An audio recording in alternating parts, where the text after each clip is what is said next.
انبیاء علیہ السلام میں سے کسی نے پوچھا باری تعالیٰ سے مناجات کے دوران، باری تعالیٰ جن سے تو محبت کرتا ہے اور افضل ہیں کائنات میں سب سے بڑھ کر، اور تیرے محبوب ہیں سب سے بڑھ کر، اور اس میں شک بھی کوئی نہیں کہ تجھ سے سب سے بڑھ کر قریب ہیں، ان کو ہی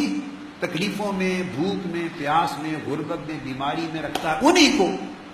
اور تکلیفوں میں رکھتا ہے، اس کی وجہ کیا ہے؟ اللہ پاک نے فرمایا میں وہ جو مناجات کرتے اور پریشانی میں جو تڑپتے اور روتے دھوتے ہیں، مجھے ان کا رونا دھونا سننا پسند ہے، میں ان کی آوازیں سننا چاہتا ہوں۔ اگر کھانے کو دے دیا تو وہ تو ڈکار مارے گا اور سو جائے گا، موج کرے گا، اس کی تو آنکھ ہی نہیں کھلے گی، تو وہ مجھے کب پکارے گا؟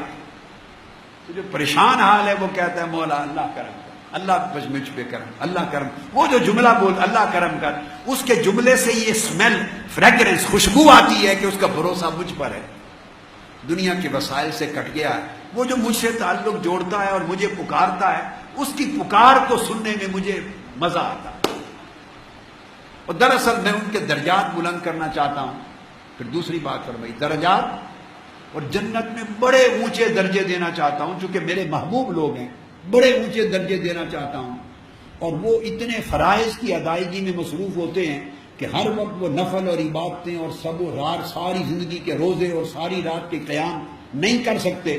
اور میرے دیے ہوئے کاموں میں مصروف ہوتے ہیں، اور کچھ درجے ایسے ہیں جو ان عبادات سے متعلق ہیں، تو میں ان کو مصائب میں، آلام میں، پریشانیوں میں، دکھوں میں، تکلیفوں میں مبتلا کرتا ہوں، وہ ساری عبادات کو کراس کر جاتے ہیں، اور آخری درجے جہاں میرا پردہ بھی ان کے ساتھ نہیں رہے گا، اس مقام پہ بٹھا دیتا ہوں ان تکلیفوں کے بعد۔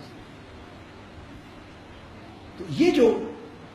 اگر مال میں نہ ملا بڑی فراوانی بیٹے، تو اس کی کبھی فکر نہ کریں، کیا اس کی کبھی فکر نہ کریں، یہ کوئی شے نہیں ہے۔ مال ملے، دنیا کی راحت بھی چند روزہ ہے بیٹے، چند روزہ ہے، اور اس میں آزمائش زیادہ ہے۔ اولیاء فرمایا کرتے تھے، اولیاء، کہ اگر مال ہو تو دو صورتیں ہوں گی، اگر حرام ہوگا تو اس پر عذاب ہوگا، اگر مال حرام ہوگا تو بولے بیٹے عذاب ہوگا، اور مال حلال ہوگا تو حساب ہوگا، مال حلال ہوگا تو حساب۔ کہاں سے کمایا؟ پائی پائی کی کمائی کا پوچھا جائے گا، اور کہاں پر لگایا، کمایا بھی پوچھا جائے گا، لگایا بھی پوچھا جائے گا۔ تو مال حرام پر عذاب ہے، مال حلال پر حساب ہے، اور مال کی کمی ہے تو نہ حساب ہے نہ عذاب ہے، پوچھ گچھ ہی کم ہے۔ چند روزہ زندگی ہے، اس میں کبھی کبھار تنگی تو آئے گی،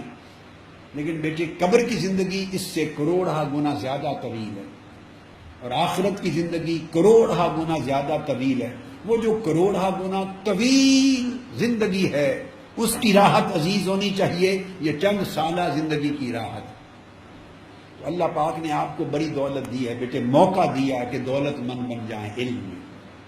اور علم کو میری دوسری اور آخری نصیحت، علم کو علم نافع بنائیں، علم کو اللہ کے لیے حاصل کریں بیٹے، اللہ کے لیے خرچ کریں، اور اس علم کو مزین کریں عمل صالح کے ساتھ۔ آپ کی جوانی کی عمر ہے، جوانی کی، تو یہ عمر بڑی کمائی کی قیمتی بن جاتی ہے اگر علم کے ساتھ آپ کا تہجد شامل ہو جائے،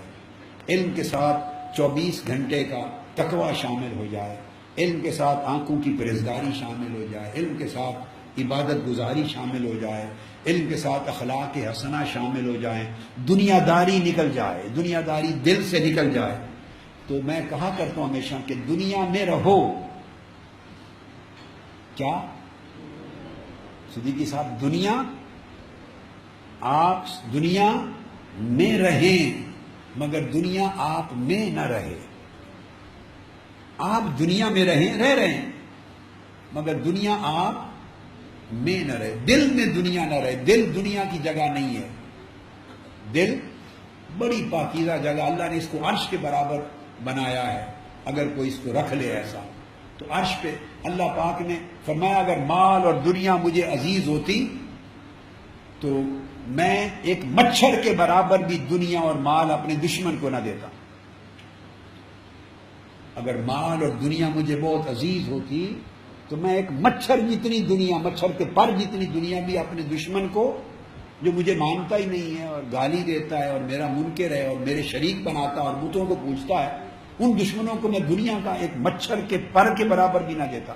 تو دیکھو سب سے زیادہ دنیا اس وقت اللہ کے دشمنوں، اللہ کو نہ ماننے والوں کے پاس ہے۔ اس کا مطلب ہے دنیا کی اللہ کے ہاں کوئی قدر و قیمت نہیں ہے۔ تو بیٹے دین میں طاقتور بنے، دین میں مالدار بنے، علم میں مالدار بنے، عمل صالح میں، تقوی میں، عبادت میں، اخلاق میں مالدار بنے۔ اور یہ نسبت آقا علیہ السلام کی جو ملی ہے، یہ آقا علیہ السلام کا مہمان خانہ ہے، آقا علیہ السلام کی نوکری کی جگہ ہے۔ ہم سب حضور علیہ السلام کے نوکر ہیں، کوئی شخص اس کا مالک نہیں ہے۔ منہاج القرآن کا جب کوئی شخص مالک نہیں، ہم سب نوکر ہیں۔ ڈیوٹیوں کی نوعیت جدا جدا ہے۔ ہم آقا علیہ السلام کی نوکری میں، آقا علیہ السلام کی چاکری میں،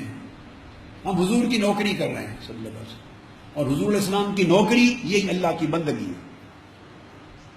تو اپنے آپ کو بیٹے اس میں پختہ کریں۔